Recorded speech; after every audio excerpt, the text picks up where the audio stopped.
என்னுடைய முதுமுனைவர் ஆராய்ச்சிக்காக நான் பல்வேறு வெளிநாடுகளுக்கு பயணம் புரிந்து உள்ளேன்.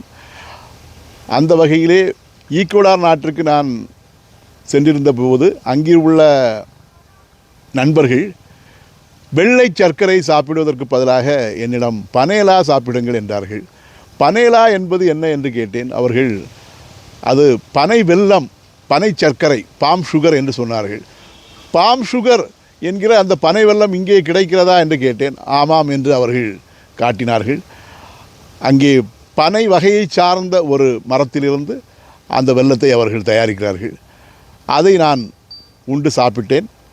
அங்கே பனை வெல்லம் என்கிற அந்த வார்த்தையிலிருந்து பனேலா எப்படி வந்திருக்கிறது என்பதை நான் ஆராய்ந்து பார்த்தேன்.